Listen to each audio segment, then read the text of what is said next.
Welcome to the Filmlings Podcast, a bi-weekly podcast where we analyze all that goes into effective filmmaking. I'm Jonathan. And I'm Alex. And this is episode 80, Poised Poitier. Yeah, it's a solid French pronunciation that we can both do, and I'm very happy about that. I know, right? It's also, if not one of the first actor-centric episodes that we've done so far on the podcast. Yeah, it's really, this is pretty cool because we've talked about, Katharine Hepburn and Audrey Hepburn, obviously very different, and we didn't focus in on either one of them. We talked about their similarities and differences in different time periods. And we've talked about actor-directors like Kenneth Branagh, Charlie Chaplin. But this is an episode about Sidney Poitier, who did do some directing. He did lots of stuff, incredibly influential in the film industry. But primarily, he is an actor. And that is what we're talking about today. And we have picked out 3 really good and really distinct films to talk about his range and also just kind of his cultural impact on the film industry. But before we get into those films, let's talk a little bit about the man himself. Yeah, the man, the myth, the legend, Sidney Poitier, who, by the way, is still alive today. He was born in 1927. He's currently 92 years old.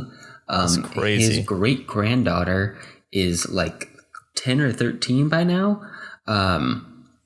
It's pretty impressive. Apparently later in life, he had a scare with prostate cancer, and he's taken really good care of himself ever since. And yeah, if you were to read if you were to read any of his biographies, of which there are 3 so far, who knows, he might write another. He has led kind of a blessed life.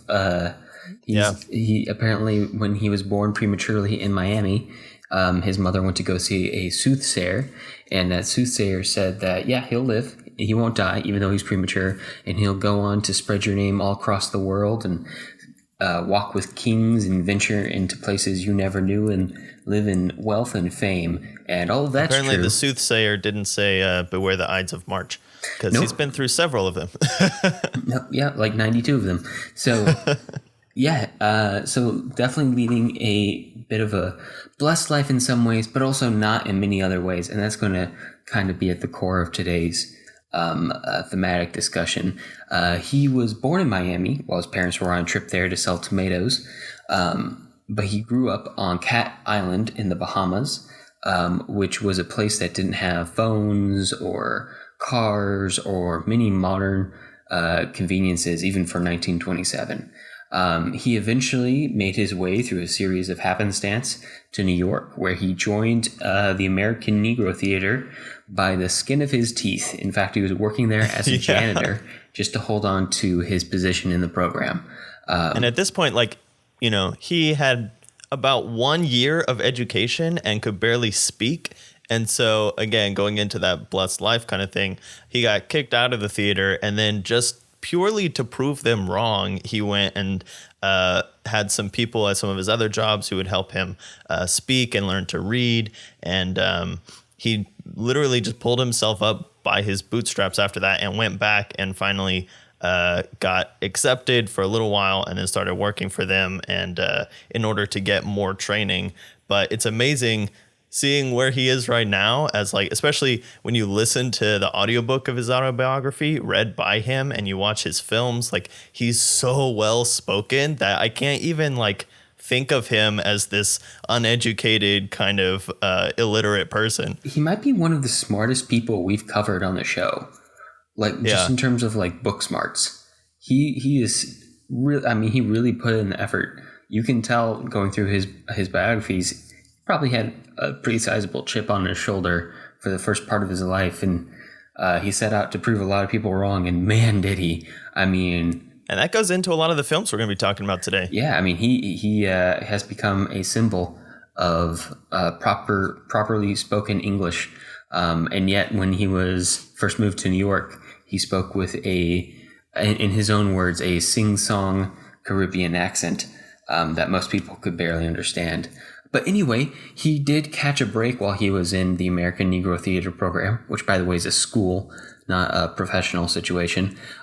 He was the understudy for one Harry Belafonte, who would go on to be his lifelong friend and frequent collaborator. Harry was out for one night, so Sidney was in the play, and there just so happened to be a Broadway director sitting in the audience that night, and he liked Sidney quite a bit and cast him in his first professional acting gig on Broadway. And from there, of course, it wasn't smooth sailing. There's a lot of ups and downs that we won't cover here, but he eventually took on the career that we know as the Sidney Poitier career. And kind of, to focus, this is the 1950s that he's coming up into acting, the 1960s, where he's starting to become the first African American actor to be nominated for the Best Actor category at the Oscars, and even the first to win it. Although there was Hattie McDaniel won an Oscar before Sidney Poitier, so she was the first African American, but he's the first African American man to win the Best Actor. And I guess category. We're not counting Oscar Michaud. That's kind of well, I mean, he whom just the is Oscars Oscar. are based on. Yeah. Anyway, that's kind of going. He's looped into the civil rights movement. A lot of his friends at the time were looped into that. A lot of his films deal with that theme. So if we're going to obviously be treading lightly today and trying to have a deep, thoughtful conversation about it, but just to let you know, that's going to be a big part of today's podcast. So I guess # trigger warning. Yeah. If that's something that you're not in the mood for, put this on a shelf for a rainy day where you do. Or if, you just want to scream at us in comments for talking about this, then, stop listening to the podcast. Go away. Yeah. And the other part of the disclaimer is that we are two white guys, if you haven't not listened to this podcast before. So we may not be completely up to date on all the, technically, politically correct parts of all of these movements, but we're talking primarily about how this relates to Sidney Poitier and the film industry specifically. Yeah. So, Jonathan, have you seen Spike Lee's newest movie? You might have heard of it. It's called Black Klansman. It was nominated for an Oscar this year, mini Oscars. I have not. I rarely see new films. So, anyway, there's a section of that film in which David Duke is asserting that he can tell the race of somebody by their voice over the phone. And they spend the entire movie obviously fooling him over the phone by having an African-American detective pretend to be a white man over the phone, a white racist, to obviously infiltrate the organization. But, and I 100% agree with that, somebody's voice does not determine their race. It's not assigned. It's a factor of many other things. That being said, I'm pretty sure people know listening to this podcast, Jonathan, that we're two of the whitest kids you know. Yeah. Not based on our voices, but just based on our conversation. Oh, yeah. 100%. All right. Well, the films that we're going to be talking about today begin with A Raisin in the Sun from 1961, directed by Daniel Petrie. I'm going to assume that's how it goes. This won the Golden Globe for Sidney Poitier, Best Actor, and is based on a play by Lorraine Hansberry. And we'll talk about all the kind of behind-the-scenes stuff because Sidney Poitier also starred, quote-unquote, starred in the play, depending on how you look at it. Yeah, that's a whole discussion. And then we'll be moving on to A Patch of Blue from 1965, directed by Guy Green, which won the Oscar for Best Actress, and Poitier was not actually nominated, even though he does a fantastic job. And Sidney Poitier was nominated for Best Actor at the Golden Globes and the BAFTA, though. And finally, we will be talking about In the Heat of the Night from 1967, directed by Norman Jewison, based on the book by John Bell, which won lots of Oscars for Best Picture, Best Actor, for Rod Steiger. Sidney Poitier was not actually nominated Best Adapted Screenplay, Best Sound, and Best Film Editing. Poitier was, however, nominated for Best Actor at the Golden Globes and BAFTA. I'm seeing a trend here. Yep. Looking through all of the award nominations, I saw a very distinct trend too. I wasn't really surprised that BAFTA was throwing it out there, throwing those noms out. I was surprised that the Golden Globes were. I mean, good for the Golden Globes. Yeah, but it's interesting. I don't know what like the history of the differentiation between those awards, like the Golden Globes and the Oscars are, but I imagine that if you've got several films in a row where Poitier is being nominated for the Golden Globes and not even getting nominated for the Oscars, like regardless of winning, there's kind of some signaling going on there. Red flags. And I'm sorry, you can't watch any of these movies and not be like, oh man, that guy's amazing. Because that's all of these movies. All right, well, let's have Jason set up A Raisin in the Sun for us. Take it away. A Raisin in the Sun from 1961. A man is dead. His life insurance will soon be paying out a check of $10,000 to his widow, Lena, who would very much like to use the money to move her family out of their cramped apartment to their own house. Meanwhile, her son, Walter, dissatisfied with life, wants to invest the money in a liquor store business. Her daughter, Benitha, is using some of the money for her schooling as she attempts to ascend intellectually and culturally. Walter struggles to set an example for his son, Travis. Walter's wife, Ruth, is unexpectedly pregnant again, and the White Citizens Council of the neighborhood where Lena buys a house is not keen on accepting an African-American family moving in. The younger family can't seem to see eye to eye as they face the pressures of being poor and black in America. Their internal divisions start to tear them apart. Can they pull it together, or will they wither like a raisin in the sun? All right, Alex. I think we both realized that we had seen this film in high school at some point. Yeah. I thought that I'd seen this in theater. I thought I watched this in theater.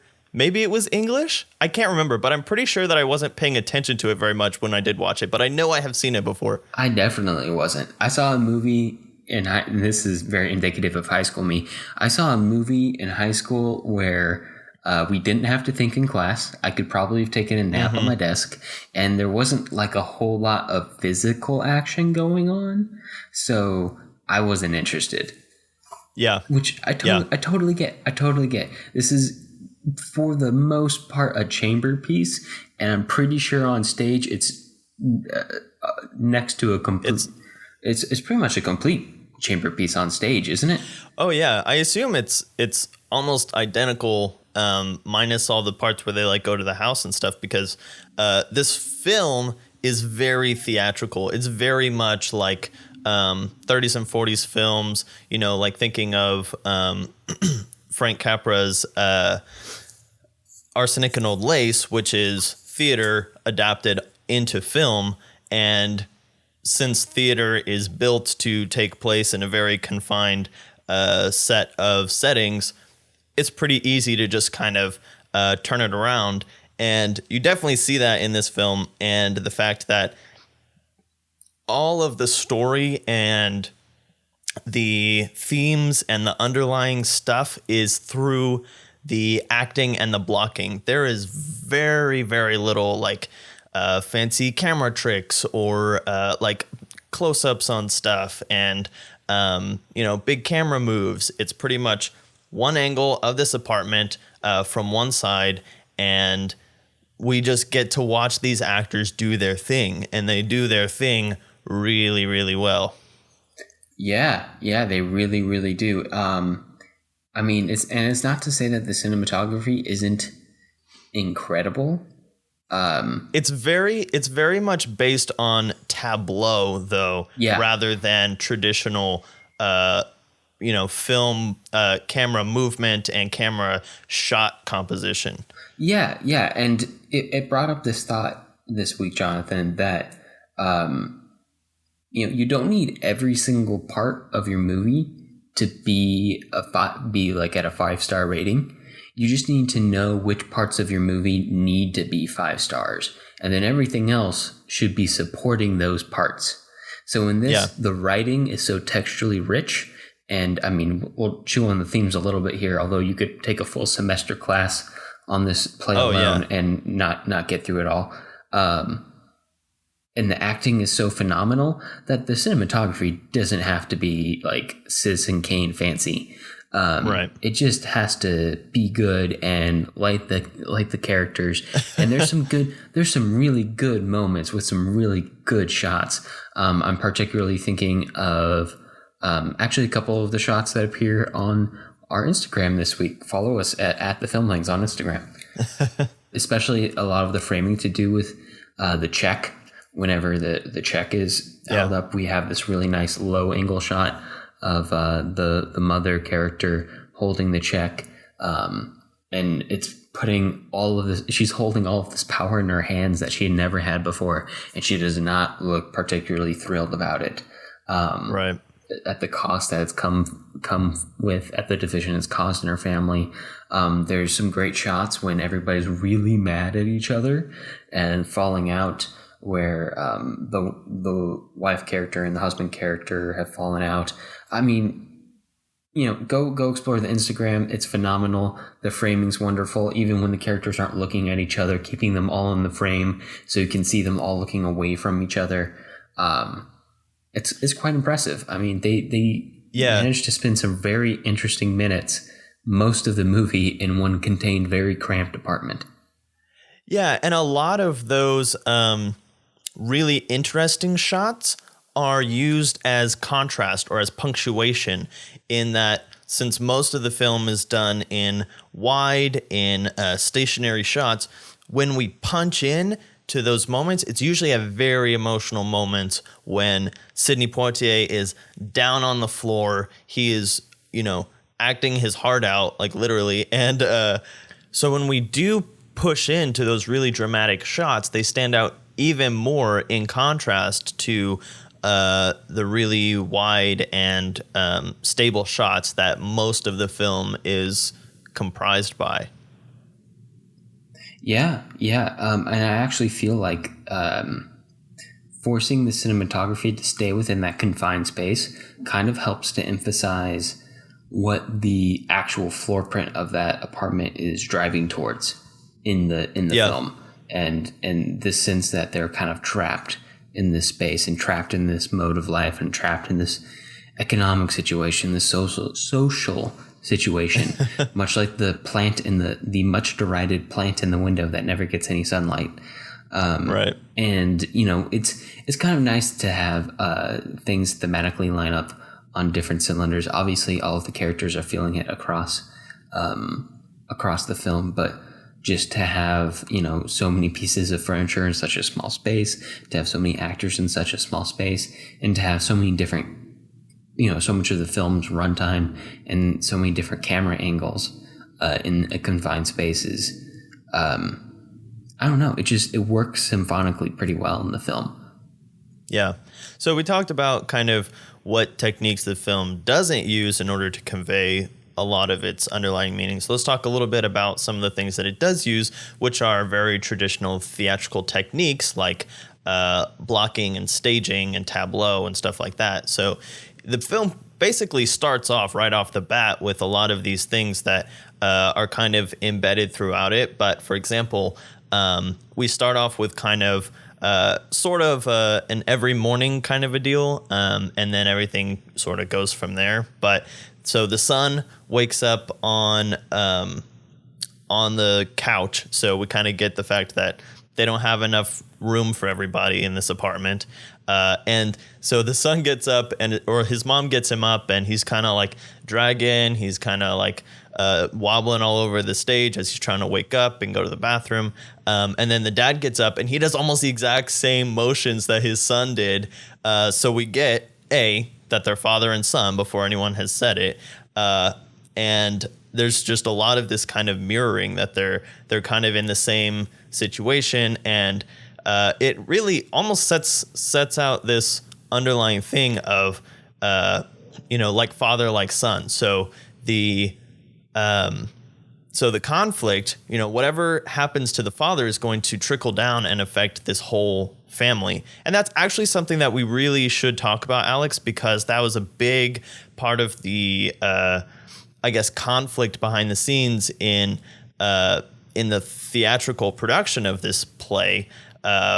or at least as portrayed by Sidney Poitier in his autobiography, The Measure of a Man, which we both read leading up to this, and we'll include a link to if anyone is interested in it.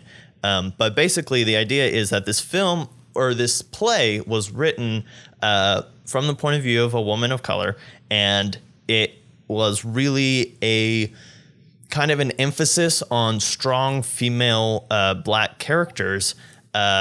And it was written that way. However, the way that it turns out, the way that Sidney Poitier ended up reading it and thinking about it, is that the son is the primary protagonist of the film. And he makes a really good case for it, because even though the mother is the kind of grounding anchor for this whole family, the son is the one who goes through the change in the film. He is the one that has to make the biggest decisions that will affect his life going forwards. Obviously, the decisions affect all of their lives, and the mother's in particular, but she is more of a catalyst, and he becomes the agent of change, that, or the object that has to decide what direction everything else is going to go. And he kind of goes back and forth on that throughout the play. And it really comes across that way in the film, which was created after the play and is kind of, you know, as Sidney Poitier is the top billed actor, they kind of went with that. But when they were doing the theatrical production, there was a lot of tension between people who thought that it should be performed from the mother's point of view versus people who thought it should be performed from the son's point of view. And that doesn't mean that anything within the script or anything changes. It's just a way of the actors presenting their roles that makes the difference. Certainly. And when you're talking about taking it to a cinematic format, it goes beyond just the acting to the staging, the camera choices, the cutting, who has... even just the fact of the first frame being Sidney Poitier in bed. Yeah. We set up that this is the guy. He's very recognizable. He's the movie star in this situation. And of course, I feel like watching the movie, and of course I've never seen the stage play, and I've never seen the original version of it, so I don't really know what they're talking about with the original version. I can guess at it, but I don't really know because I haven't experienced it.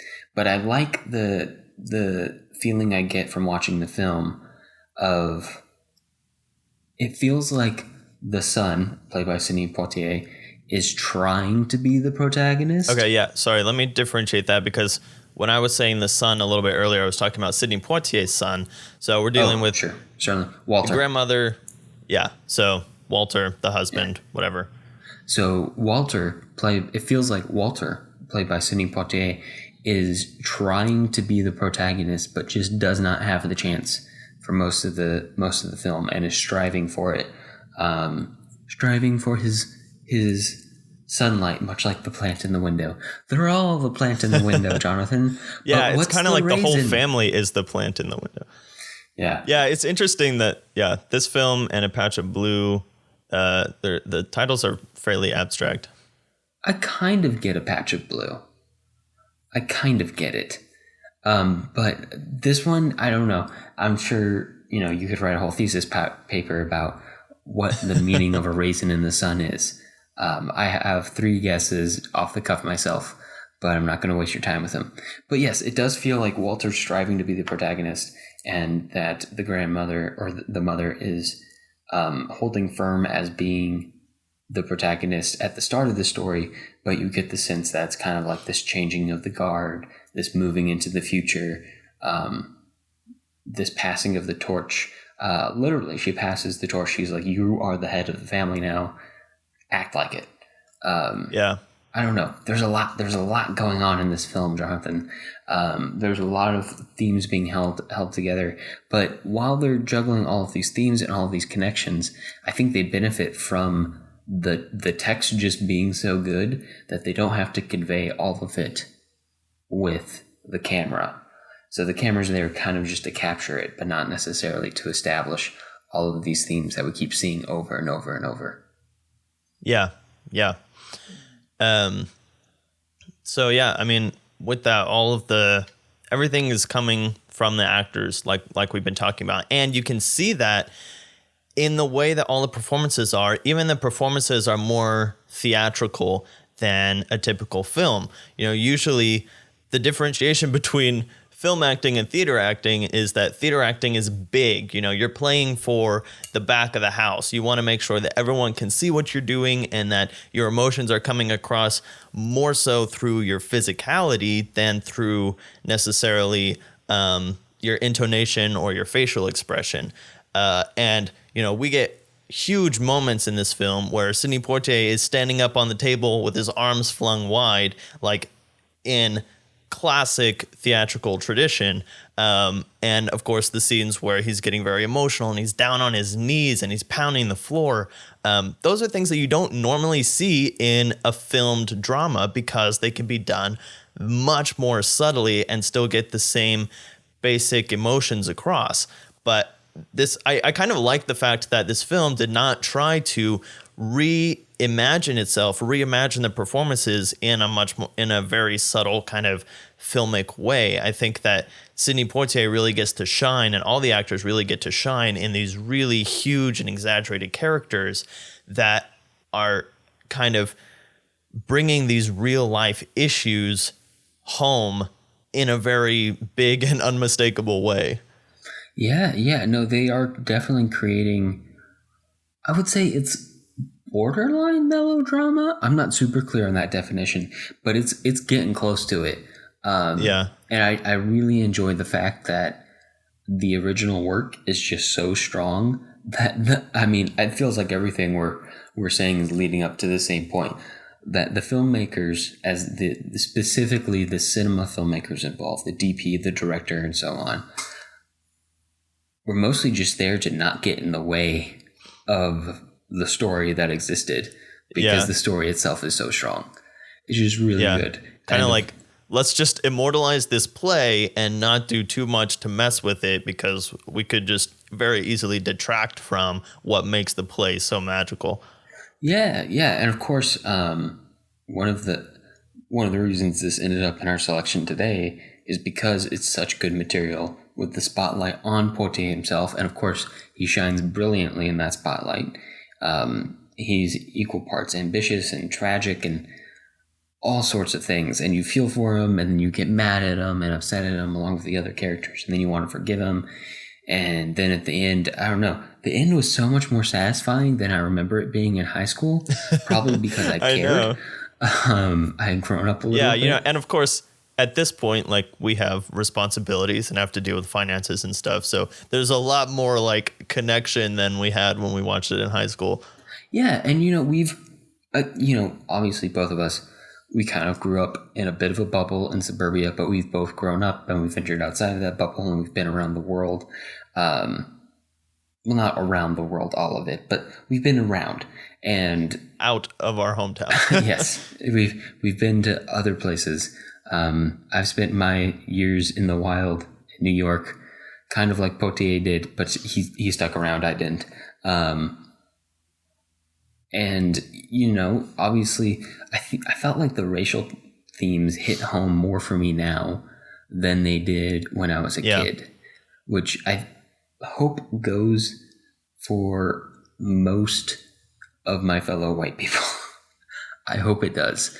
I think sadly, this probably hits home about the same for people of color from high school, because they don't have the choice to not be aware of it, which is kind of like a theme of Sidney Poitier's career, right? Like, anytime he's cast in something, because he's trailblazing this path for widely accepted, widely supported African American leads in American cinema, every role he takes, he is basically having to deal with these themes, whether he likes it or not, having to carry the burden of like trying to represent an entire race as one person in every single thing he plays. And he talks in his autobiographies about this, and he seems like the kind of person who wasn't just up for the task, but relished in it. And it was nice to have him in a play where he didn't have to carry that alone, and he was allowed to explore some other areas of humanity. Obviously, all of them impacted by his race and influenced and shaped by it, but not all of it being almost reduced to that. Like, he's a failure and ambition and a son and a father and a husband, and he's every character is like 5 different things to 5 different other people in this movie, and they're so well rounded and alive and popping off the screen. You love it. Yeah, I mean that's a big part of this film is that if I can misappropriate another kind of thing that we've talked about on the show before, which is the Bechdel test, as a refresher, this idea that if you have... We're hitting it all today, Jonathan. We're hitting all the controversy today. Let's do it. If you have multiple female characters in a film, they should ideally have a conversation with each other that does not relate to a man. And I think that if we kind of twist that a little bit into kind of a racial Bechdel test, this film like spends a lot of time not dealing with race. It's kind of this underlying tension under everything that bubbles up at certain points when things are going a little bit too well for the whole family. But a lot of times it's just very human conflict that, you know, doesn't really matter for what race you are. Like, everyone has this conflict of wanting the best for their family, wanting to do not just well, but great, wanting all of these things, wanting to get in touch with your history and stuff like that. All of these things are very human, and they have very specific applications for the African American community, but they're not exclusive to that. And then the points where the race does become forefront, like when the little mousy dude from the neighborhood comes and tells them that they want them to move out because they don't want black people in their neighborhood, then again, it's like that contrast. We've been so ingrained in just the humanity of these characters that we feel the injustice of this racial conflict all the more. Yeah. It's one of those things. I feel like none of the issues that the family or any of the characters are having can be completely disconnected in their own individual shape and form within this movie from the issue of race and racism that surrounds the family and all these other things. What jobs are acceptable for them to have, and they start to have all these tensions, and they kind of what neighborhoods they're allowed to live in, so on and so forth. And some of those tensions have kind of started to turn inwards, and their outward frustrations have started to turn inwards on the family and become like a double pressure cooker in a way, from both inside and out, in a really connected way. So like draws you in with this completely relatable human thing, even to people who haven't experienced that slice of life, and then, you know, slips it in there and be like, hey, all this stuff is connected to this too. Imagine if you had all these problems and and on top of it, and to get it through the skulls of people that, like, yeah, this is something that you should take to heart. This is something that you should pay attention to. This is something that is real.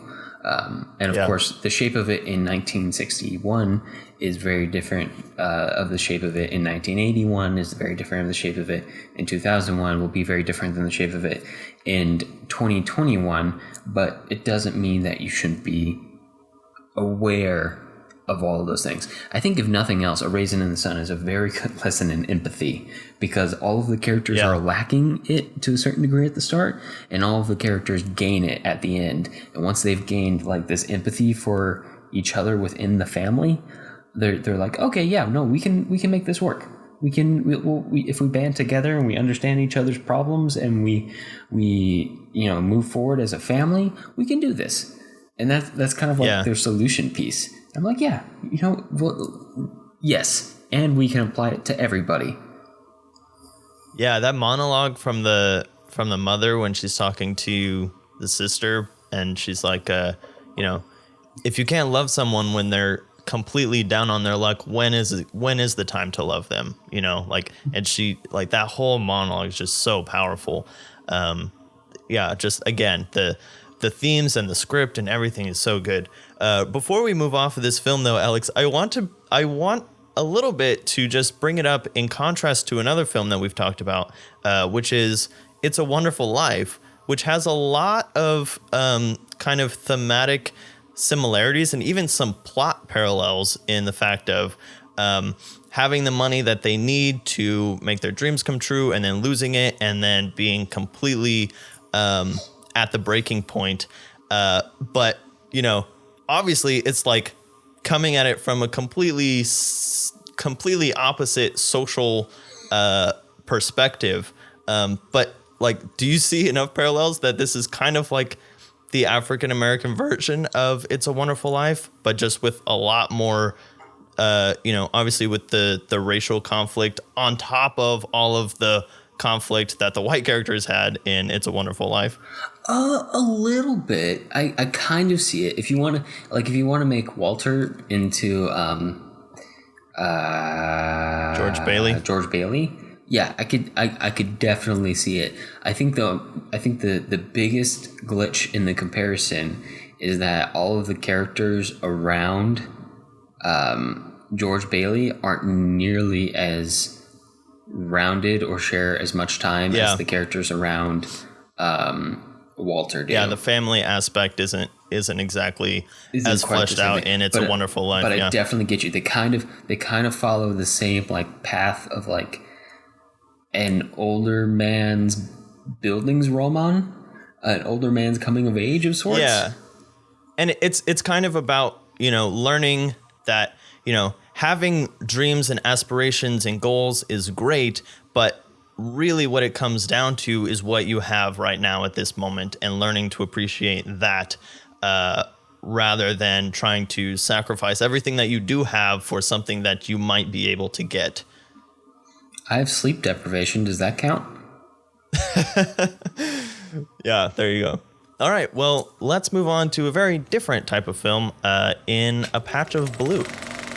A Patch of Blue from 1965. A poor, uneducated white woman named Selena lives with her abusive prostitute mother and her alcoholic grandfather. She was blinded as a little girl when her mother threw a bottle of chemicals at her father, but missed and hit Selena instead. Ever since, Selena has been isolated, uneducated, and verbally abused by her mother. That is until one day when she goes to the park to string beads, her informal job of sorts. There she meets Gordon, an educated, soft-spoken kind man who happens to be black. The two become fast friends as Gordon shows Selena how to get around and experience a world she's never been exposed to. Selena's mother, frustrated at Selena's growing freedom, makes plans to sell her into prostitution. Gordon, hoping for a better future for Selena, tries to get her into a respected school for the blind. And Selena? Well, she just wants her newfound connection, the first loving one in her life, to last. All right, Jonathan, I'm going to be honest with you here. Well, it was more than slightly tearing up. I will say I cried at the end of this movie. I was very emotional while watching this movie, even while taking notes. I was like, oh my gosh. And it's not that I thought it wasn't like cheesy, and it definitely drifted into like this realm of melodrama, but also like the lead couple's just so sweet. How could you not love them? Oh my gosh. I think this film, Sidney Poitier's character has I think this character is the best example of kind of the moral bulwark of the film. And I think that his convictions are so good that, you know, he literally carries this whole film, even though I guess technically the girl is the primary protagonist, but he is so important and he's so good in it. Yeah, he kind of like there's a big sections of the film where he kind of hijacks being the protagonist. Yeah, but I mean they're both so good, and I'll tell you the moment specifically that got me. And there's this moment where, oh man, why can't I remember her name? Selena. Selena tells Sidney Poitier's character that she's just told him that, yes, I know. Oh, yeah. I know that that you're black, that you're African American, and I think you're beautiful. And that's the one that got me. His face was great. I mean, so many things rolled into one. The fact that she's blind, so obviously she's just looking into his soul and who he is as a person. The fact that, it's not very frequently that you see that, or I mean, it's not like it doesn't happen, but it's not very frequently in films that you see women call men beautiful. And that was like the big romantic moment at the end was like, oh my gosh, that's adorable. But also the fact that that's exactly what he needed to hear. And you can see that in his face. And that's what we get to see a lot in this film, which this is kind of going to almost carry in the heat of the night. But in this film, we get to see the way that film, and this is something that he talks about in his autobiography, and obviously he's talked about lots of other places, but Sidney Poitier is one of those people that the camera loves. And what that means is that Sidney Poitier is able to convey basically his thoughts through his face on film. And we get to see that so much in this film as he's learning about her and her tragedy and trying to decide what his relationship to her should be just on a human level versus what society would think it should be. We get to see him wrestle with all of these things without him saying anything. And that's what makes him so good and what makes him be able to carry a film like this, even when it's not really his job to carry this film. Yeah. And to put this into, like, I don't know, for whatever reason, the metaphor popped into my head. But to put this into 2019 lingo, if you had a bank of just Sidney Poitier gifts, they would not need any text, and you would be able to communicate perfectly with another human being through just those gifts of slight Except eyebrow maybe raises. they call me Mr. Tibbs. I mean, that's wonderful. That's a whole different thing. Did you know they made a trilogy out of that, Jonathan? There are 2 other Mr. Tibbs movies, and I'll tell you what, they're I've not seen good. In the Heat of the Night is great though. But no, I mean, just it's a hard thing to this is one of those things about having a podcast about a visual medium. There's some things that you just have to show people. You just gotta watch it. You just gotta watch it. You gotta understand his looks. And there's something about the balance of this totally innocent girl who I feel like we call girl over the course of the film, but really she's like 17 or something. In the movie, she's like 17 or 18, nearly a woman. But in experience, she's just a girl because she's been like cooped up, nearly like Cinderella her entire life. Sheltered's a word for it. I wouldn't necessarily describe it as sheltered though, as she's been like abused her whole life as well. Right. But so she's that's one thing. Seen it through innocent eyes, and she's just throwing these completely unexpected things out there because she hasn't been in society for so many years, and she doesn't understand how the world works, and she literally does not see color. And I'm not saying that in like the ignorant way of a person claiming that they're colorblind. I'm saying like she's blind. Like she cannot see color, and therefore the way she experiences the world isn't just like different in the way like a white person experiences the world and a black person experiences the world in 1965.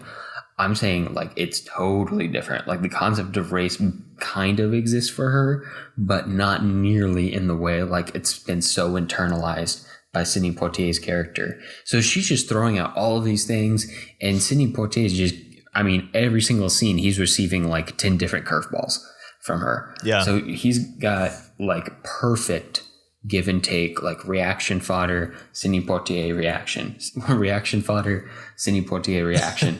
It's a perfect balance, and it really helps their chemistry as a couple too on screen, even though they're not explicitly romantic until like the very end. Right.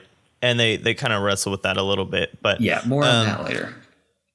Yeah. So Sidney Poitier and I forget her name, but Selena, kind of their relationship carries this whole film, and that is the main focal point. But I do want to talk about the antagonist part of this film, because especially at the beginning, like there's very much this kind of Charles Dickens-y villain plot going on where the antagonists are just so evil that they almost don't feel like real people at some points. And also the contrast between their living situation and the actual world in which we're trying to establish that we're in the real world, and then there are just these two hillbillies that live in this one apartment with like no electricity, and it was a little jarring to me. I don't know if you got that sense as well. I kind of got it. It was a little extreme.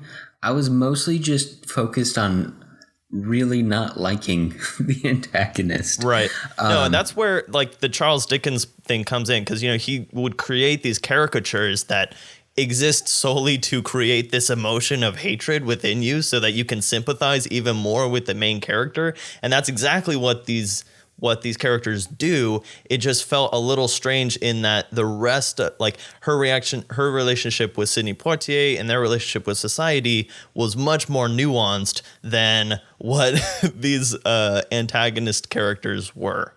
Yeah, but it kind of lends it a fable quality to it, like the evil stepmother kind of a thing, like never lets her out. Like you mentioned, it's kind of a Cinderella type of thing going on. Yeah, a little bit. And part of that was, I thought in one of the versions of Cinderella, like Cinderella went blind, but I was wrong. In one of the versions, the stepsisters, that's actually Rapunzel. The stepsisters get their eyes pecked out by birds that are controlled by Cinderella. Then yes, Rapunzel does get blinded when she falls into a thorn patch, because both her and her those aren't just prince, one of the versions; those are the real versions. Yeah, both Rapunzel and her prince get blinded in the thorn patch. I think, I don't know. It's all very confusing and weird. And then she weird. cries on him. Anyway, we're not talking about Brothers Grimm right now, but those are some trippy stories. Yeah, that's a whole different podcast. But yeah, no, they are absurd. I kind of got like part of it was. And they set this up fairly early in the film, too. There's like a very early fantasy sequence where Selena's character, who's played by Elizabeth Hartman, by the way, I looked it up, dreams that she's running around and she can see in the park, and they overexpose all the film. So it's really bright and shiny. And it's kind of like we're seeing the world how she imagines she can see it, because she can only remember bits and pieces of it from when she was very, very young. And in fact, that's where the title comes from. She can the only color she can really remember is a patch of blue here and there in the sky. Yeah. But I got the sense that a lot of the characters were exaggerated, partially because a lot of the story is happening through this protagonist's eyes. Sorry, wrong uses of viewpoint. Through her point of view. No, none of it works. You know what I mean. Anyway, through her scope, we're seeing everything through like this exaggerated reality, and part of it is that she hasn't experienced the world, and also part of it is she is, she kind of hasn't had any, she isn't educated, she hasn't been exposed to a lot of other people, she's unsocialized, so the way that the world works in her head is probably pretty close to fairy tales. And if you notice, the scenes that are least like that are the ones where Sidney Poitier is there too. Because he's kind of her connection to reality and to the real world and real people. Yeah, so the entire perception of the film almost shifts when he's around, and they're just like having a cute rom-com scene in a supermarket. My favorite... Yeah, that was pretty adorable. Actually, I think my favorite part, I have a lot of favorite points. I think I rated this like a 5 on Letterboxd, Jonathan. I really like this movie. One of my favorite parts of this movie is when that kind of fantasy world and that kind of real world collide near the climax, and there's actually direct conflict between Sidney Poitier's character and the evil stepmother, or she is just her mother, but we're going to call her the stepmother. Yeah. She hasn't earned the right of being a real mother. The evil stepmother character clash in the park, and there's no even real back and forth. like Sidney Poitier and Elizabeth Hartman just kind of walk away. But the stepmother's just there, like screaming and upset that she was touched by an African American man. Oh yeah, While and she was, nobody like, does anything while she was throwing around her daughter, and then everybody just looks at her like, "What's wrong with you, lady? What world are you living in?" Literally, because she was living in her own fantasy world where she's been keeping her daughter pent up this entire time, and now in the real world, everyone doesn't give a crap. Like whatever. Okay, Alex. So we both had this same thought in our notes this week, as far as the film that this brought us to in our heads, which is Alfred Hitchcock's Marnie. And I feel like this film is the moral redemption of Marnie, because where in Marnie, Sean Connery finds this tragically abused woman and granted falls in love with her, but still, doesn't conduct himself completely chivalric. He falls in love with her in a creepy, rapey way. Yeah, and he kind of like forces his love on her. This film, Sidney Poitier's character is kind of the opposite of that. He's able to take pity on her, sympathize with her, even fall in love with her, and yet not let that compromise him. And he realizes that she kind of falls for him way too quickly because he's literally the only other person that she knows. And regardless of whether or not she would fall in love with him anyway, because he's such a kind of upstanding person, he's like, you need to experience the world before you decide that you want us to be together. Like, he's like, I'm okay with that, but you can't make that decision based on only knowing me. And he even stops himself from kind of taking advantage of her in the way that kind of Sean Connery does in Marnie. And so that's what I'm talking about when I say that, like, Sidney Poitier's character is such a strong moral bulwark in this film, and especially when you put it in contrast to the way that Marnie was. And of course, it's like in a very different genre and everything. But trying to get there are so points many across. Yeah, but there's so many thematic similarities that I don't think it's an inappropriate comparison. Not at all. Not at all. And you know what? Originally I was a little torn on the ending. I felt like maybe for a second that it was kind of shying away from having the ending be a happy, definite ending for an interracial couple. But also the decision they made was insanely healthy and mature. So I was like, you know what? Yeah, I would. Yeah, good. That's a good call. I feel like a lot of people these days need that information. So yeah, I mean, wow. I can't get over this movie, Jonathan. I'm sorry. One of the other thematic lines that I love that kind of crisscrosses in the middle. I felt like the movie started off with two characters.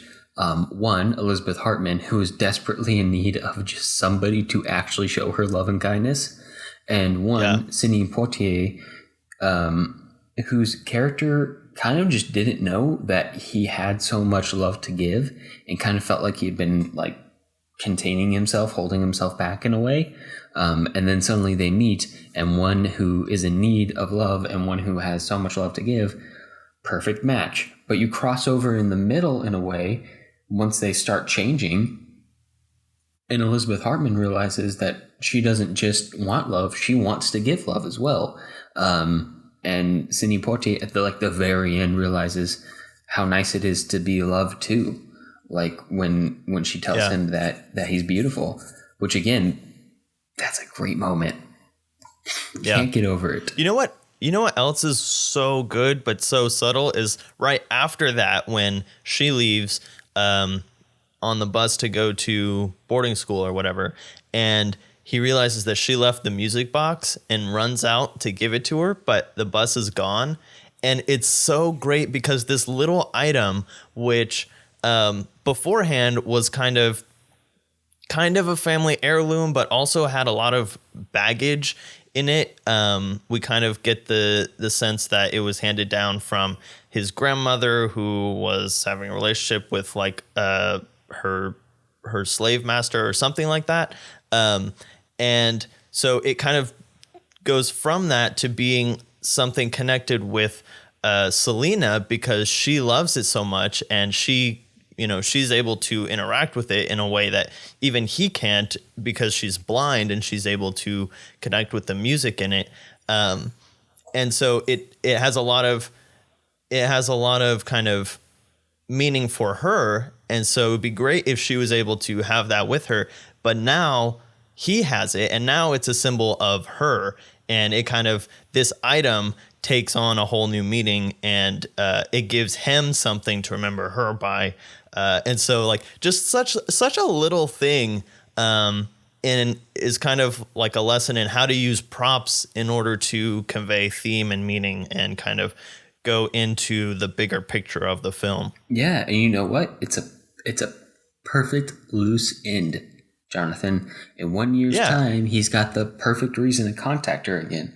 Hey, I gave you this music box, but you left it. So here's your music box. Also, how you doing? You've been educated now. Yeah. You've seen the world. You can read Braille now. Speaking. Yeah. And I think this is also a thing that kind of goes into Sidney Poitier's life. And one of the things that he's so adamant about in his autobiography is that he would only take roles that he thought were kind of morally worthy for him. And that did not stop at like characters that were racially denigrated, but just anything that was not like a good character for him to play, or something that had something good to say about people in general, regardless of race.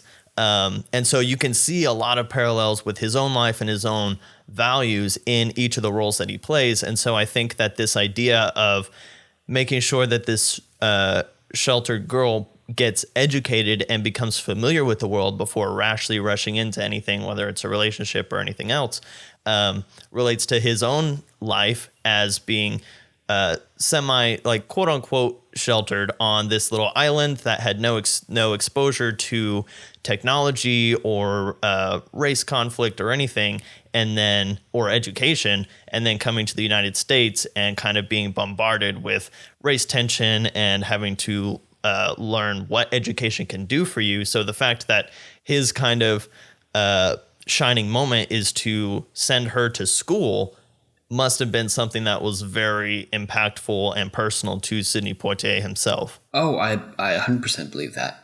That definitely seems like him. He definitely was a person who, in his most moral and upstanding roles, you could bet that was probably how he was in real life. Especially once you go through his biographies, which if we can just recommend, not a sponsor, but Audible, go listen to them being read by him, because he has such a pleasant voice that he worked very hard to develop and maintain. And it's worth it to go hear it in his own voice. So do that and learn more about the man. Now, before we move on to our final film for the episode, Jonathan, I want to touch on kind of a more technical, directorial, cinematographic touch of this film. And that's kind of like the scope of the world in which we're in. It's in a city, although not necessarily any particular city. Right. And it doesn't cover much of the city, although we do go to some odds and ends of places, like the office that Sidney Poitier works at, but only like once in the film. But even like that intersection that she has to cross becomes kind of a geographical fixture. Most of it takes place within a few blocks of each other. Mostly just where this girl lives, the park, and then like the few blocks around that. Because for her, somebody who no longer has their sight and has never learned how to properly get around in a world that is not meant for her in any way, shape, or form, that's a big world. I mean, even a few blocks. Yeah. And, some of the most tense or some of the most cute moments of the film happen because that small world, or that world that seems so small to me and you, Jonathan, is so big to her. Whether it's the fun of her exploring it with her new friend, or whether it's the tension of her just trying to make it a few blocks to get somewhere before such and such a time. which happens a couple times over the course of the film, I think. One is a failed attempt to set up the tension for a later attempt at a very dire moment of the film. And it's impressive because it's just a woman walking down the street, but they tie all of the plotline threads, all of the themes, all of the hopes and dreams and ambitions of these characters into a woman being able to successfully cross the street.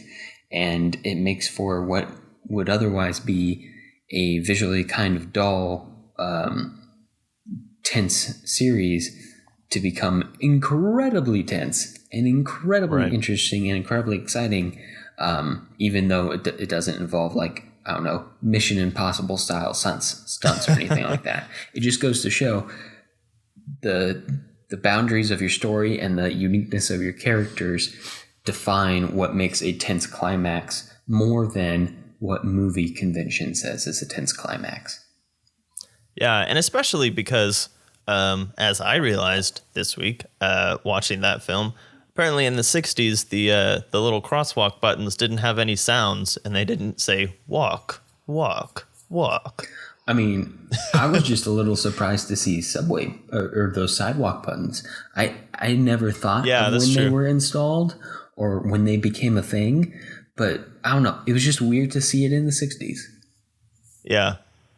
But I think also, going back to your point that the city is never really defined, I think that goes back into this kind of fable quality that it could be kind of anywhere. It's kind of like this, I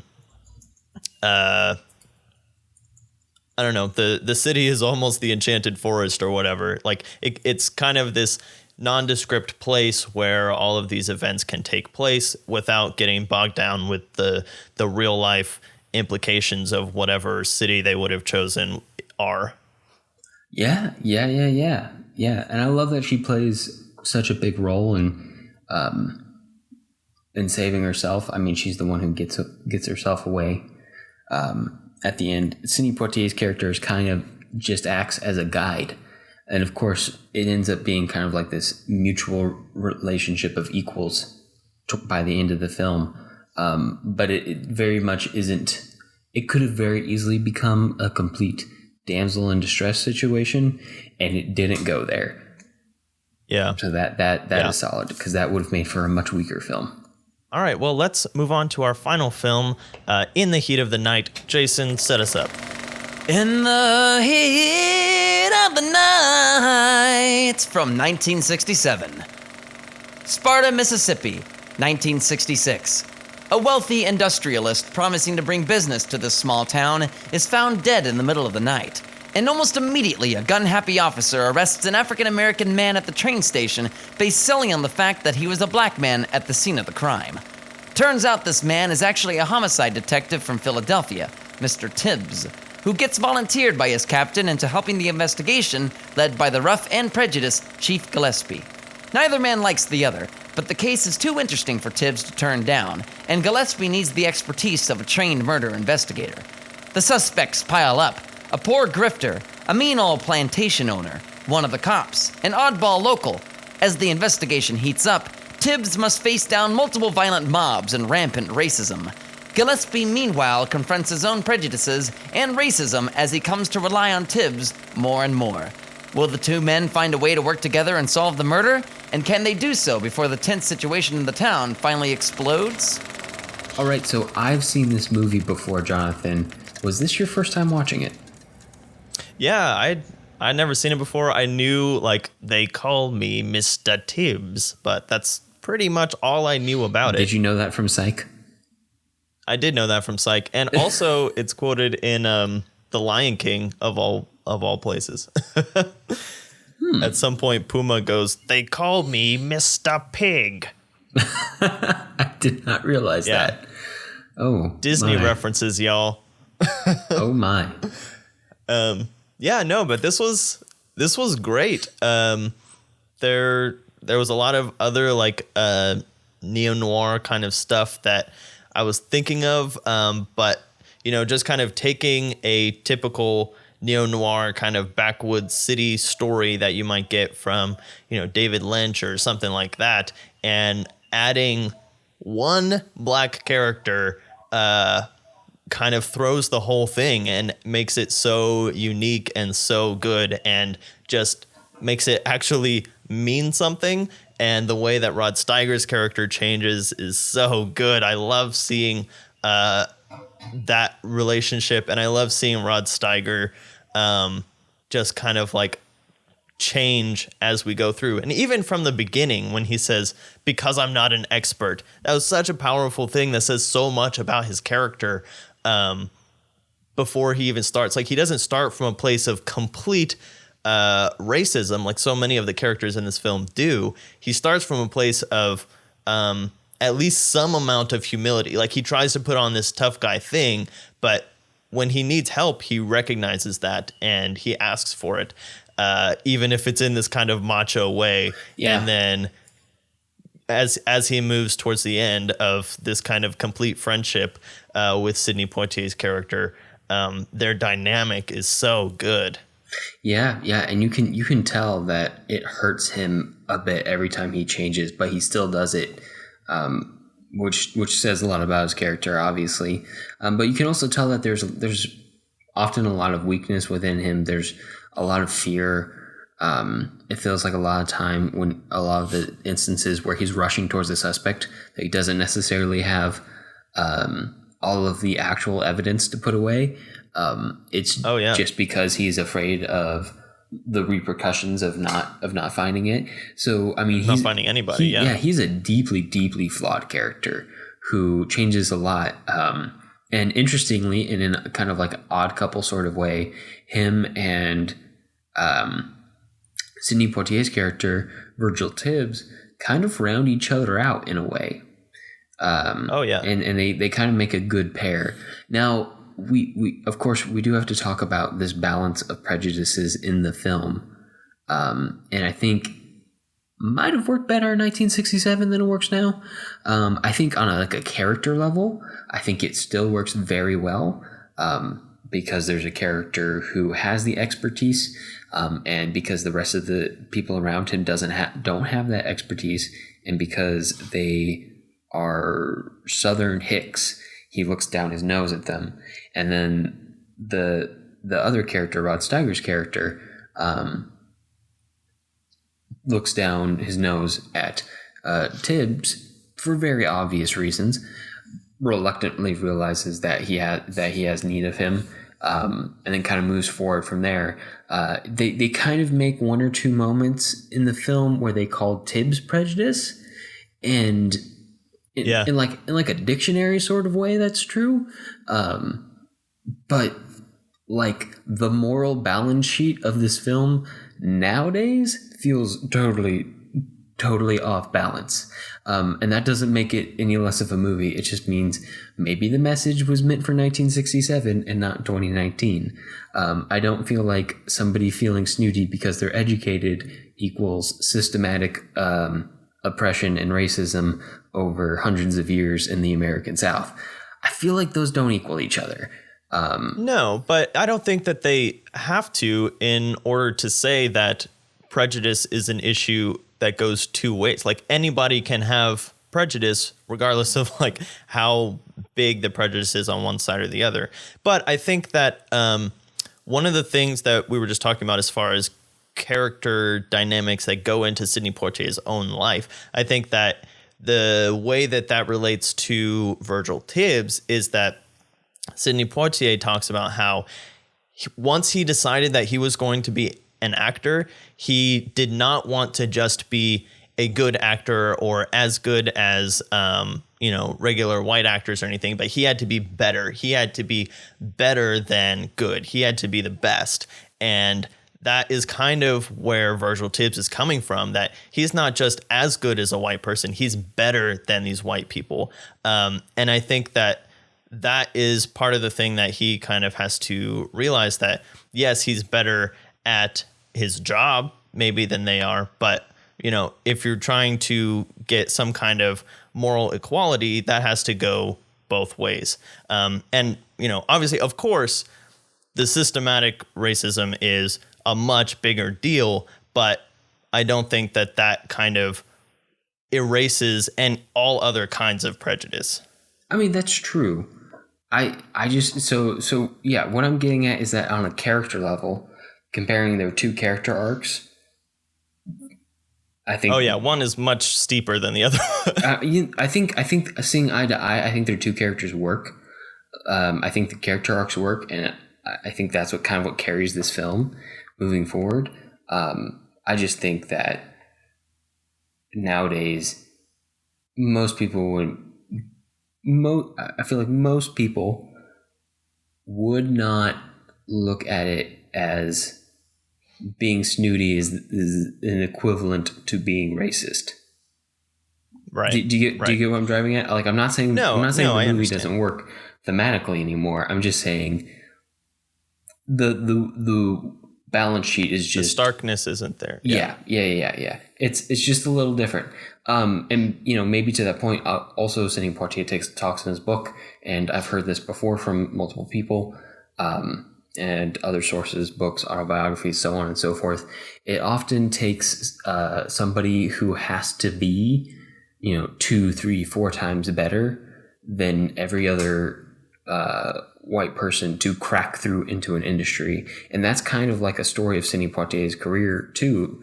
He was that person who was just phenomenal for whatever reason. Natural talent, hard work, probably a combination of the two, and a whole lot of luck sprinkled with throughout to crack through that ceiling and make it okay to have one of the biggest leading men in Hollywood be an African American.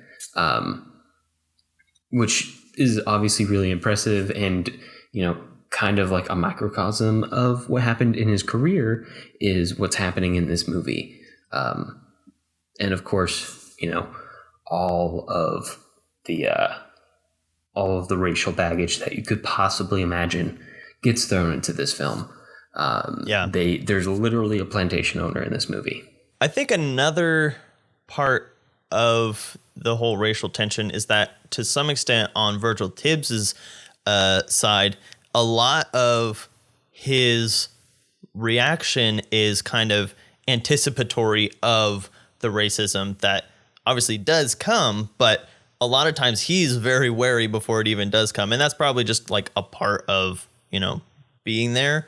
But you could see him trying to just get out before anything even like starts. He's trying to just avoid it altogether, and obviously he can't. And then once he's in it to win it again, trying to be better and prove that he's better than everyone else at the risk of, his own life by the end. No, I mean, the smart move definitely would have been for him to get out, but he was not satisfied with that. I think and he tried at first before he was like into it. Yeah, and then once he was in, he was in. I think, and that's kind of like his character flaw that I don't know. He's successful in the end. I don't know if he overcomes his character flaw, but he's still really fun and compelling to watch the entire time. But it's interesting in that respect as a neo-noir that it's not necessarily a tragedy as a lot of neo-noirs are, because in that sense, it could have been his pride that ultimately got him killed. But to your point, he is able to overcome even through his pride, maybe because of his pride. Yeah. And of course, talking about the fact that this is neo-noir, I mean, it is a very dark story. It's a murder mystery story. It happens to have color. It also happens to happen at night, which leads to a lot of incredible cinematography. This is the only one that's in color, first of all. Yeah, I'm so excited to get to this section on the Instagram, Jonathan. You don't even know. But there's a lot of incredible cinematography, both during the day and at night. And of course, at night, everybody is literally sweating, like all the time. It's like they spritz everybody down with a little water spritzer before every take, which is probably what they did. They should have called the movie something about it being hot in the nighttime. I don't know. They could work it, because literally this is a pressure cooker film, right? Like you get the sense, and there's direct references to it by Rod Steiger's character that this town is ready to pop by the end of it, and it nearly does. Actually, you know what? It kind of does. Somebody gets killed, or at least severely injured. Well, yeah, all the all the white people turn on each other, which is kind of how Virgil Tibbs gets out of his predicament. So yeah, it even taking him out of the equation, the town was ready to jump itself. It was ready to jump anybody, and Virgil Tibbs was just an easy kind of scapegoat. Yeah, no. Of course, he was smart enough to get himself out of that. I also love that there's a really strong color theme in this movie, or at least strong for 1967. Really strong color themes as we modern day know them, kind of start to come about in the late 90s, early 2000s, as color grading really becomes a viable thing, and people start to think the entire color, format, feel, and temperature of their movie all the way through. Roger Deakins is able to kind of monochromatize each scene. Yeah, every scene is like a single color or a single color palette, rather than like if you start to go backwards in times to like the 90s, especially the 80s. A lot of 80s comedies fall into this trap where it just kind of shoots for a more naturalistic approach, maybe because they didn't think of it, maybe because they're just going with it, maybe because they're just stuck in the same way that you set design and do production design overall from like the black and white era, but you end up with these sets that don't really have a very strong color theme to them. It's just is. Which leads to a lot of beige, which isn't great. But in this movie, we don't have that. We have a very strong color scheme, a lot of neon lights happening at night, which is great, a lot of cop colors. Literally red and blue are probably the two strongest colors throughout the course of this movie. You see a lot of those, especially at night, casting people in these colored lights or crime scenes or just the blue of the night in general. Yeah. It's really strong, and it's just one of the other dichotomies that happen in the film: black and white, educated, non-educated, cop, not a cop, guilty, not guilty, all sorts of stuff that happens in the film to draw these really stark lines between characters. And if you're wondering whether or not some of the stuff in this film feels like it's reaching to create conflict, I'll give you a hint. It is. It is definitely right. This movie set out to create as much conflict, including as much racial conflict over the course of its story as it could, because that's what makes for an entertaining story. So sometimes that's something that I have to remind myself as I watch something, as I start to get upset at movies themselves. I'm like, no, wait, they're actually trying to create conflict. That's the point. Right. Because if it was just happy fun times for 90 minutes straight, that wouldn't be very fun. Jonathan, do you want to talk about The Slap? Oh, The Slap, yes. You know, that TV show that aired for 1.5 seasons. I do not know. But yeah, you don't so remember that TV there show? is... No, I do not at all. Do you remember what it's about? Well, obviously you don't. No, I don't know anything about it. It was a TV show that, and they made like 1.5 seasons about this. I don't know how they stretched it for that far, but it was about an incident that happened at a party where a parent slapped a child who wasn't his child for misbehaving, like across the face. And they extracted like 16 something episodes of drama from that. And I don't know how. Oh my gosh. Yeah. Now this slap in this movie, I could see that happening. So there's a point in the film where they're going to interrogate kind of the rich mogul, the guy who literally has a plantation, where all the black people are still picking cotton. And so they drive up and they have this conversation. It's, again, one of those boiler scenes where there is a very clear kind of tension between this mogul and Sidney Poitier's character, who's kind of very slyly interrogating him. But they're both being very kind of suave about it, until the point where Sidney Poitier explicitly says that he's investigating him for this murder. And then the plantation owner slaps him across the face. In the script of the film, Sidney Poitier's character was supposed to take it and kind of, in a dignified way, kind of walk out and just ignore it. And Sidney Poitier, again, trying to hold to characters that align with his own moral framework, was like, okay, that's not cool. How about if we shoot the scene where I slap him back immediately And so they did that, and they created this really, really great point where this boiler scene comes to a head.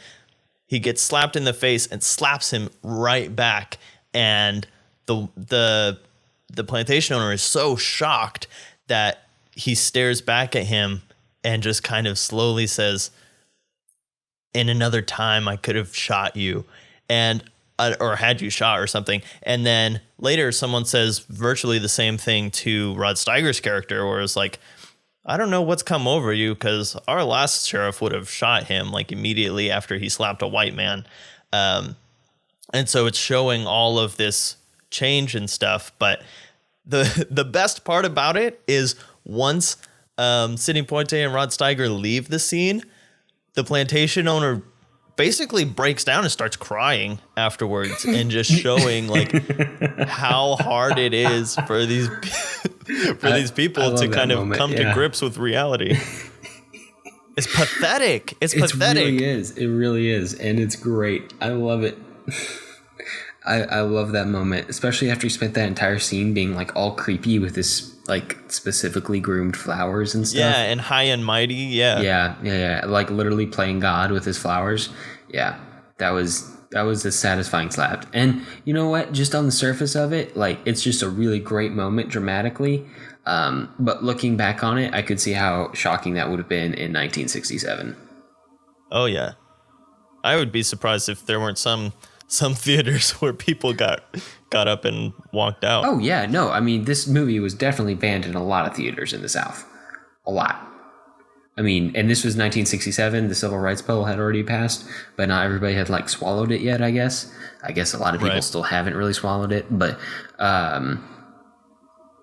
yeah, no, I mean it was definitely still banned in parts. And Sidney Poitier talks in another one of his books. I don't know if you've gotten to it, Jonathan. It's the one where he writes a bunch of letters to his great-granddaughter, and he mentions that in several of his movies, including in this one, he received death threats after the movie's release. Wow. Yeah, I know. But it's still like cleaned up at the Oscars. So. Oh yeah. And I mean, you know what? It's a fantastic movie. The tension is great. The characters are great. And yeah, I mean, they're not necessarily all likable people, but they're really entertaining to watch on screen and well balanced thematically, in terms of wants, ambitions, yada, yada, yada. And one thing I was thinking of is you have to imagine that, you know, all of the actors in the film, like as despicable as their characters might be, as these hicks, must have been really cool people in order to play these scenes off with Sidney Poitier. Like the guy that they pick up at first who's in the jail cell with him, like that scene has a lot of chemistry in it. So, I mean, those guys are like best buddies tense as the themes are. I know, like as tense as the themes are, I also get the sense that it must have been a lot of fun to film. Yeah, it's weird. Like over the course of the movie, like a lot of the people who just hate Tibbs at first, just because he's black, like think he's like the best person ever by the end of it. Like he's like slowly winning over all of these white racists one by one, which again is kind of like a weird like microcosm of Sidney Poitier's career. Right.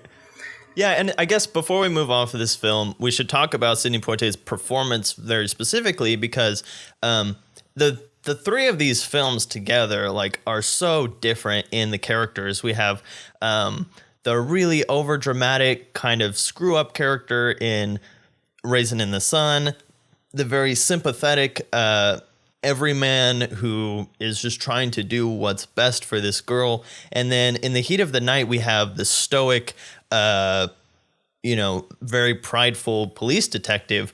And so he's much more reserved. And of course, he's in every scene, he's weighing his options, because it's a tea kettle ready to explode, like in every interaction that he has with one of these characters.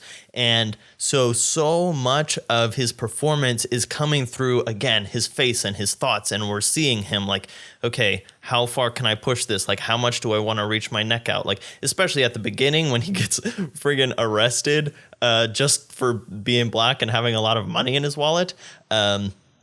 And you can see him like, okay, this is so messed up. And then in a couple minutes, you realize that he actually has the upper hand as being a police officer and a top homicide detective. But he takes it all up to that point because he knows that any wrong move could be very, very bad for him. But it all comes through his face because he can't, in that situation, he can't say anything, or he's trying to decide what to say that will be the best. And that carries throughout this whole film. Like, he doesn't say all that much. Like, he's a very reserved character again, but he's so strong and his face is so emotive and transparent that he's just a joy to watch all the way through. Yeah. And if you recall Jonathan from his book, he experienced a similar situation in real life at least once that we know of from the book, in which he had a very tense encounter with cops who, in Miami. Yeah, we won't go into detail here because it would take too much time, and we are starting to run a bit long anyway. But I do highly recommend listening to it because, I mean, if it can happen to Sidney Poitier. Anyway, let's go to overall notes. Of course, we've already talked about this a little bit, but we do want to reemphasize that Sidney Poitier is nothing if not He has dignified.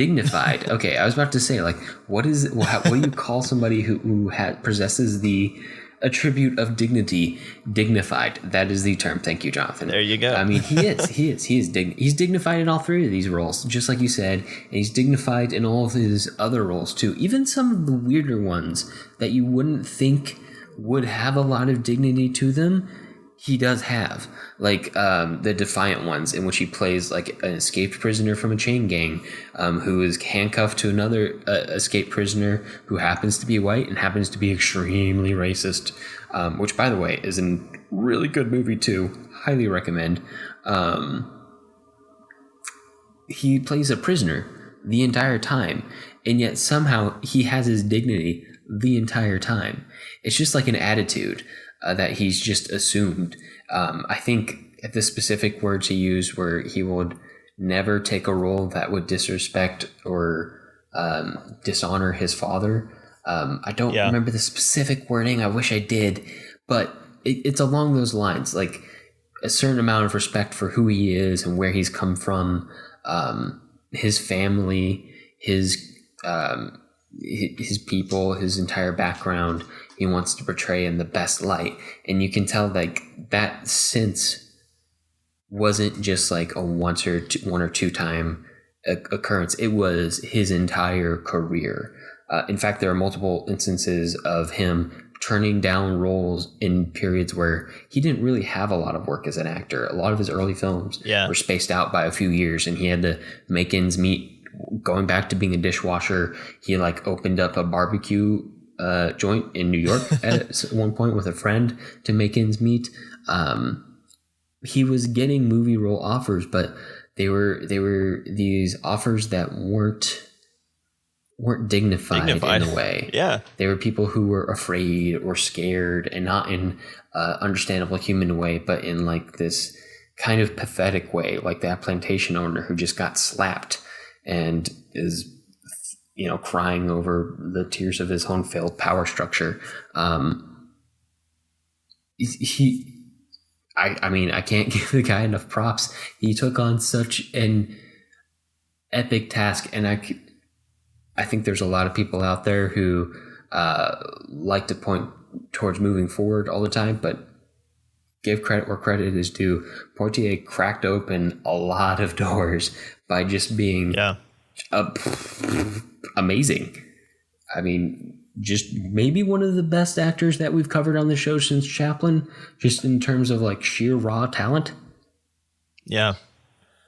Yeah, and I mean, even his roles that, don't on the face or all the way through have a lot of dignity, like in A Raisin in the Sun, that's kind of the whole character's journey. Is he starts off willing to, sacrifice anything and everything for his own personal dreams. But by the end, he has, and through the film, he gets to a point where he's willing to sacrifice his dignity in order to meet his ends. But by the very end, he has finally regained his dignity. And I think that even those roles are kind of the ones that Sidney Poitier is very drawn to, in that discovery of dignity, either inherent within them all the way through, or a process of reclaiming that and getting to that point by the end. Yeah. And, the way that is shown in all three of these movies is very different. Again, like the journey in A Raisin in the Sun, just kind of that inherent dignity and just love of humans in general in A Patch of Blue. And then the way that he has to kind of struggle and moderate and figure out how that should best express itself in his relationship with this stranger girl that he's trying to do the best for in an appropriate way. And then also in The Heat of the Night, where he is at the top, he has a lot of power and he has a lot of pride in that. And he's trying to keep his dignity and make his moves with dignity when everyone else around him is trying to strip that away from him. So there are three very different ways of coming at that dignity, but it is still ingrained in all of those characters. And, it creates this canon of roles that Sidney Poitier portrayed that have this running theme and that are identified with him as a person, because, that is what he chose at the beginning of his career to do. He didn't want to kind of muddy this history that he has. And so now he has this single unified career that shows no compromise in the types of roles and the types of ways that he wanted to be portrayed as an actor and as an artist. Yeah, it's incredibly impressive. But with that, there comes even some controversy in that, as kind of noble as it seems on its face, because there was quite a bit of backlash during his career of this idea that Sidney Poitier was only portraying very high-minded and moral characters, and people were concerned, specifically the African-American community, that if those are the only kind of roles that Sidney Poitier was taking on and trying to get the public to accept, then those are the only types of Black people that people would accept. And, he kind of, in his autobiography, he doesn't delve into it too much, but I think the idea is that he wanted to portray characters that he thought just good humans should be like. He wasn't necessarily trying to make us, the biggest statement on, accepting all Black people in any stage of life, but he was just trying to portray what his idea of a good human of any race should be like and the qualities that they should have within themselves. True. And I feel like a lot of his characters have a lot of deeply human flaws to them. A lot of them aren't like completely self-destructive or harmful or disingenuous, and he definitely steered away from those. But also, like he took on that burden, but he doesn't have to took on the burden of like cracking through the ceiling and portraying so many people at once through just sheer numbers game of him being the only leading African American man in Hollywood for so long. He doesn't have to take on all of the burdens. That's asking too much of a person. Right. I mean, he played. His character in A Raisin in the Sun is by no means on the surface a perfect person. His character in The Heat of the Night is a rageaholic. Right. with a heavy penchant for getting in deep trouble. Oh yeah. So it's not like all of his characters are completely perfect. Now, if all of his characters were exactly like his character in A Patch of Blue, or exactly like his character in Guess Who's Coming to Dinner, Blackboard Jungle. Or Blackboard. Well, no, Blackboard Jungle is very different. I think you mean To Sir with Love. Oh, okay. To Sir with Love is the one where he's a teacher. Blackboard Jungle, he plays a troubled kid. Oh, okay, yeah. But he's the troubled kid who ends up being on the side of the teacher rather than the troubled kid who ends up lashing out with a knife and like cutting another one of his class members. But yeah, I mean, he's definitely played a lot of troubled roles. Maybe not as troubled as he'd like, but he was also, I mean, by doing what he did, he made, he opened the path for Denzel Washington to win the second ever Oscar for Best Actor for an African American for Training Day, in which Denzel Washington plays like a straight up murderer. So he doesn't have to do all of the work at once. It's a lot of work to be done to blaze that trail, and he's blazed a very long part of it. And I feel like he's definitely earned his retirement at this point, and he's been retired since like 2001, yeah. 2002, something like that. So, I mean, at this point, screw the haters. Right.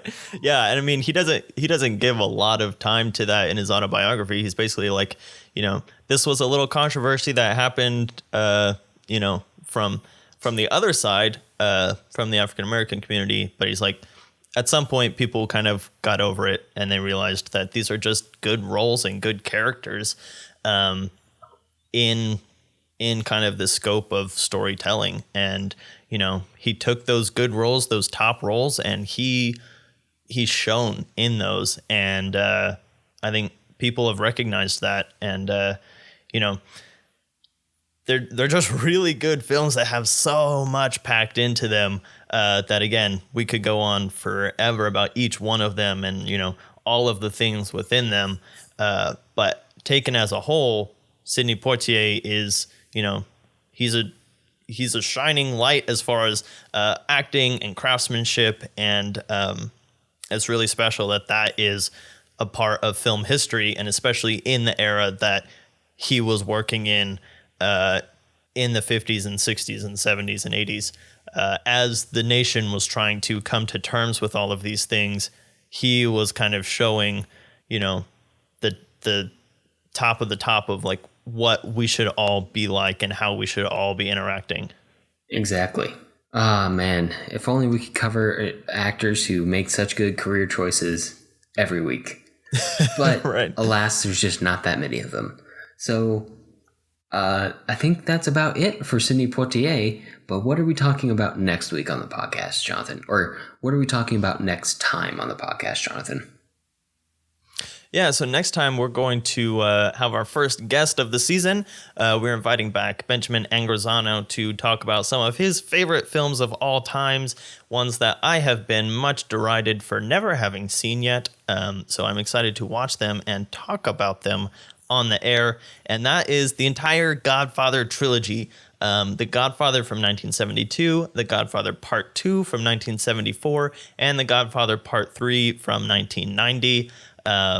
I know people are gasping and fainting that I have never seen them in all my 2+ decades of life.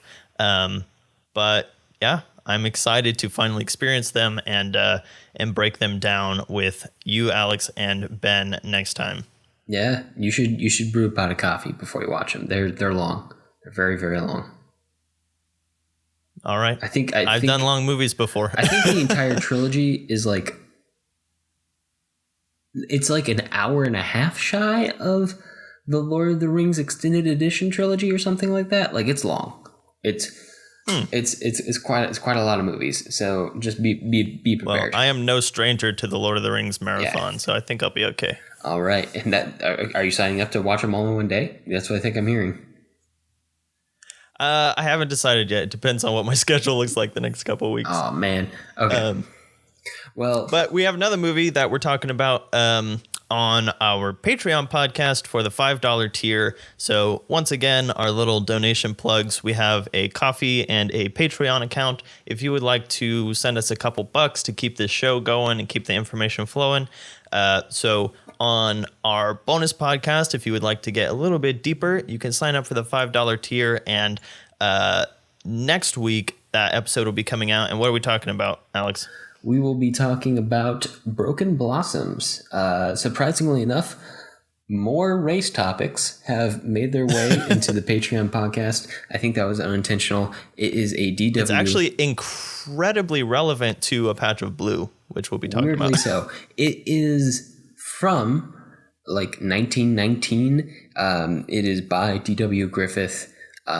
Who obviously, in addition to all of his wonderful, wonderful technical advancements and skill that he brought to the film industry, also brought a lot of weird moralizing and also the incredibly controversial, but unfortunately has a very linchpin point of our film history attached to it, Birth of a Nation.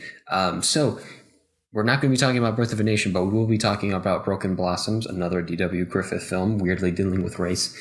So if you would like to hear about that and much, much more on our several bonus podcasts that have come out by now, go ahead and sign up for the $5 tier. That's about all the time we have for this episode. If you have movie suggestions for us or just want to reach out, I can be found on Twitter at JSSatchel. And I'm at Alex Garinger. And I am at the Blue Jay 1994. And to find links to things that we talked about today, you can view them on the blog at thefilmlinks.com. If you like the show, let us know. Leave us a review on iTunes so other people will know what we're all about. We definitely appreciate it. Talk to you next time. All right, see ya.